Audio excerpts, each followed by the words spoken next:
Salam Pak Bambang, saya mau izin bertanya, benarkah kata Allah itu milik Islam? Mohon pencerahannya.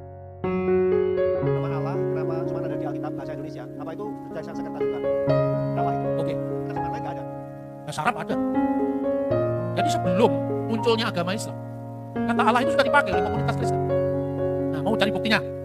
Ya, pada waktu terjadinya konsili Efesus tahun 431, seorang pemimpin gereja di wilayah Elusa dekatnya Yordan, namanya Abdullah.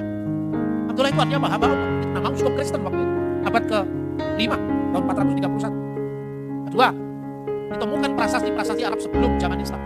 Sebagian itu prasasti Kristen. Kalau kita membaca sejarah umat Islam, Nabi Muhammad itu dilahirkan kalau disesuaikan dengan tahun Masehi kira-kira tahun 571, wafat tahun 632, ya kan? Anda membaca prasasti Arab ini, tahun 512 itu ditemukan prasasti yang namanya prasasti Jabat, ditulis dalam bahasa Arab dan juga bahasa Aram dan Yunani. Lalu tertulis di situ adalah kata-kata Bismillah, demi nama Al-Ilah, Manaf Bahani Barmar Al-Qois.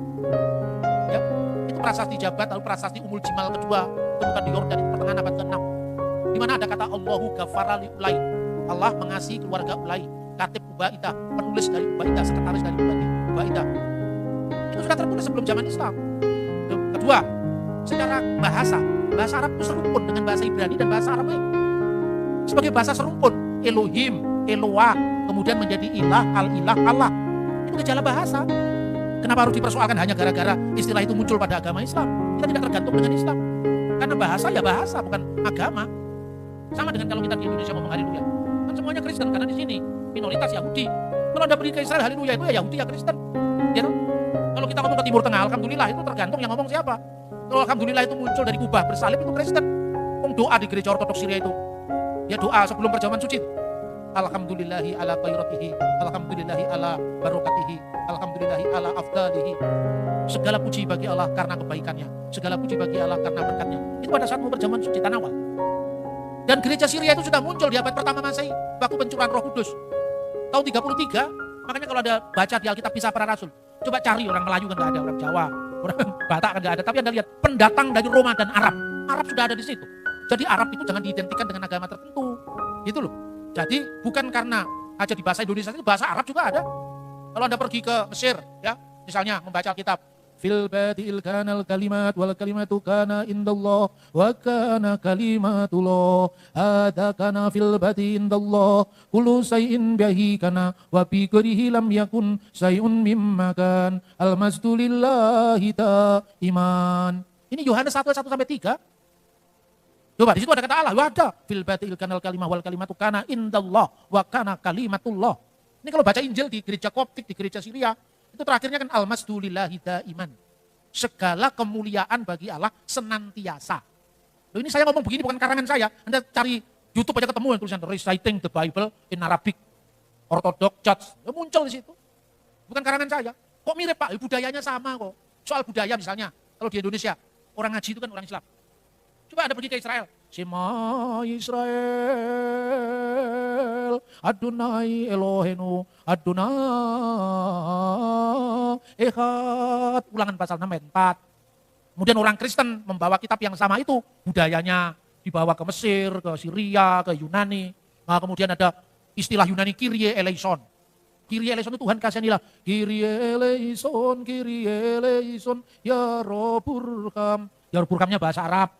Kyrie eleison, irhamni ya Allah. Ini gereja, irhamni ya Allah, itu gereja.